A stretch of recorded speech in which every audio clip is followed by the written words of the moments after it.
Lanjutkan dialog kembali bersama dengan Febrian Arudiar, Direktur Jenderal Kerjasama Multilateral Kementerian Luar Negeri Republik Indonesia. Pak Febrian, kita lanjutkan dialog kita lagi. Hari ini kalau kita lihat bagaimana sebenarnya kontribusi Indonesia dalam MPP PBB, berapa jumlah pasukan sebenarnya yang disiapkan Indonesia dan kontribusi secara intelektual Indonesia untuk MPP PBB itu seperti apa, Pak? Oke, jadi kalau bertanggal 31 Maret ya 2021 karena datanya di per 31 Maret dan saya rasa sampai sekarang belum berubah, kita ini menduduki peringkat ke-8 dari seluruh negara kontributor pengirim pasukan terbesar dengan jumlah 2.792 pasukan, di mana 188 diantaranya adalah perempuan. Dan tentunya semua ini kita sebar ke 8 misi perdamaian pemeliharaan perdamaian PBB dengan sebaran yang pertama di MINURSO ya, Sahara Barat tuh 4 personel, kemudian MINUSCA Republik Afrika Tengah ada 355 personel, MINUSMA di Mali 12 personel, MONUSCO Republik Demokratik Kongo itu banyak, itu 1042 personel, UNAMID di Darfur Sudan sekitar 141 personel, UNIFIL di Lebanon, nah ini terbesar nih kita, 1.230 personel, UNISFA di Abyei Sudan atau Sudan Selatan ada 4 personel, dan akhirnya di UNMIS Sudan Selatan 4 personel. Nah, pemerintah kita akan terus meningkatkan partisipasi ini dalam MPP PBB sebagai net kontributor dan juga sebagai net kontributor dari perdamaian dan keamanan dunia. Dan ini tentunya merupakan amanat konstitusi dan instruksi Presiden RI.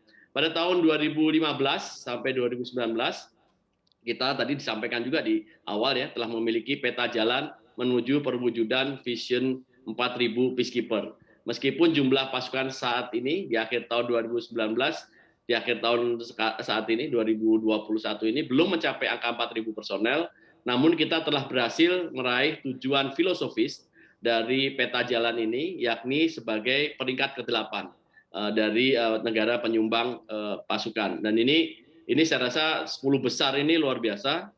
Ini menjadi capaian kita tersendiri. Kontribusi kita pada MPP PBB tidak hanya dalam bentuk pengiriman pasukan ke berbagai misi, namun juga secara intelektual kita juga memberikan sumbangan dalam sejumlah forum internasional yang membahas berbagai aspek dari MPP PBB ini.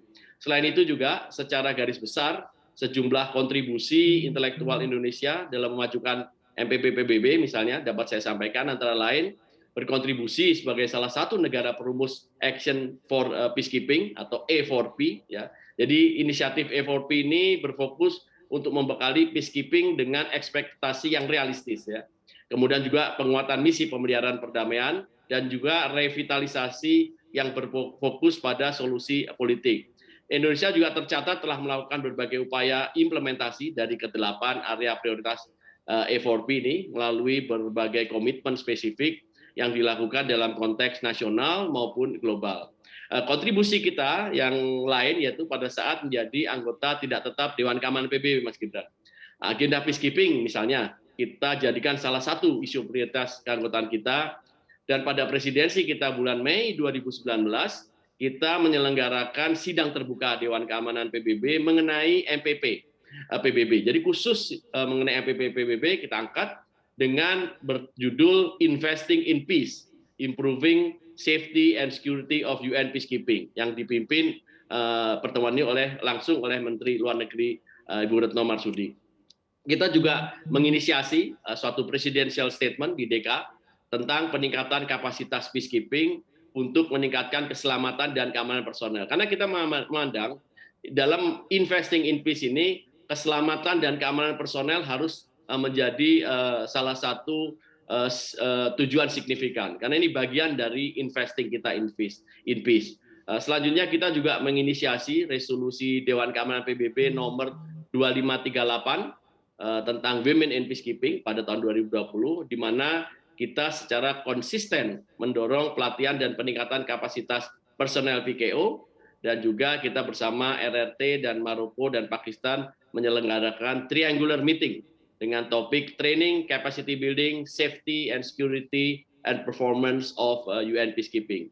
Saat Mhm. ini kita menjadi co-chair untuk Group of Friends of Peacekeeping mengenai keselamatan dan keamanan peacekeeper. Jadi memang kita sangat menekankan ya isu mengenai keselamatan dan keamanan peacekeeper ini. Oke. Tentunya termasuk juga mengenai vaksin untuk para peacekeeper. Jadi kira-kira itu Mas, apa yang bisa Mhm. saya sampaikan. Iya, Pak, kalau kita lihat kan bukan cuma laki-laki saja sebenarnya yang menjadi pasukan, penjaga perdamaian PBB, tapi ada pengiriman pasukan perempuan juga. Sebenarnya bagaimana kontribusi Indonesia begitu dalam hal mengirim pasukan perempuan untuk menjadi pasukan, penjaga perdamaian PBB? Ini sangat menarik Mas, karena memang salah satu prioritas Sekjen PBB adalah juga meningkatkan keterlibatan perempuan di dalam misi-misi perdamaian dan juga isu-isu mengenai penyelesaian konflik ya. Pemajuan peran perempuan dalam PBB ini telah menjadi juga fokus Indonesia dalam mendukung kinerja peacekeeping PBB ya. Bagi Indonesia, kontribusi peacekeeper perempuan ini merupakan bagian penting sekali dari diplomasi perdamaian kita. Peacekeeper perempuan menjadi aset dari Polugri Indonesia dan juga menambah bobot kredensial kita, Mas Gibran, pada saat berbicara mengenai isu perdamaian dan keamanan di forum-forum internasional. Indonesia, seperti saya sampaikan, sudah memiliki 188 personel yang tersebar di 7 misi pemeliharaan perdamaian PBB. Dan jumlah ini merupakan capaian dan kenaikan yang signifikan ya. Sebagai perbandingan misalnya, tahun 2015 kita hanya memiliki 27 personel perempuan, hanya di 2 misi perdamaian PBB. Dan sekarang kita telah mengirim lebih dari 570 personel perempuan ke berbagai misi pemeliharaan perdamaian PBB. Jadi over the time ya. Tapi pada titik ini 188, tapi over the time itu jumlahnya sudah lebih dari 570.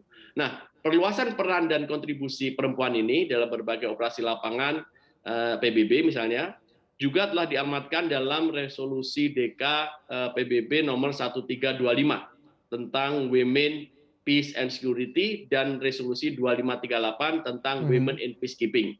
Jadi peacekeeper perempuan ini dipandang dapat memberikan nilai tambah bagi efektivitas dan pelaksanaan mandat PBB di lapangan. Amanat ini Oke. pula juga yang menjadikan penambahan jumlah personel perempuan ya menjadi misi prioritas dari PBB saat ini, tentunya bagi Indonesia juga. Selain itu Mhm. juga mulai banyak negara-negara berkomitmen untuk menciptakan situasi yang kondusif bagi penugasan peacekeeper perempuan, termasuk sarana-sarana yang sifatnya gender sensitif yang bisa memfasilitasi kemudahan dan kenyamanan para peacekeeper perempuan. Mhm. Pak, jadi ke depan seperti apa untuk langkah Indonesia untuk semakin memajukan kontribusi Indonesia di MPP PBB, Pak? Jadi paling tidak ada 4 hal yang akan kita majukan dalam isu mengenai kontribusi pada MPP PBB ini. Yang pertama, tentunya kita akan terus memajukan konsep community engagement.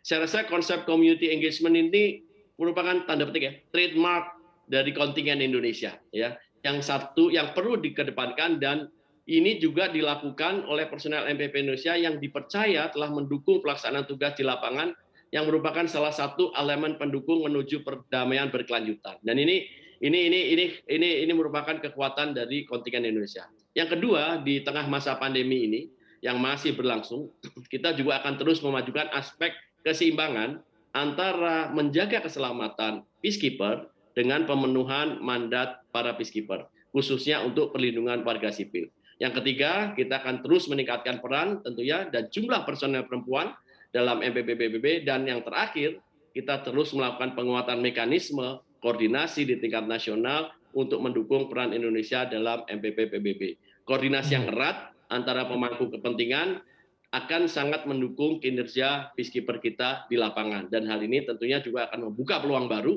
untuk mendorong langkah kerjasama yang inovatif, diantaranya misalnya melakukan co-deployment dengan negara lain ya, dengan negara lain, dan juga pengembangan kemitraan melalui skema triangular dengan PBB dan host country. Mungkin Mhm. demikian Mas apa yang akan Ya. kita lakukan ke depan. Masih banyak yang harus dilakukan. Betul sekali, masih banyak yang harus bisa dilakukan dan agar Indonesia terus bisa memberikan kontribusi agar tetap bisa menjadi salah satu agen penjaga perdamaian dunia. Terima kasih sudah bergabung bersama kami di Profit, Bapak Febrian Arudiar, Direktur Jenderal Kerjasama Multilateral Kementerian Luar Negeri Republik Indonesia.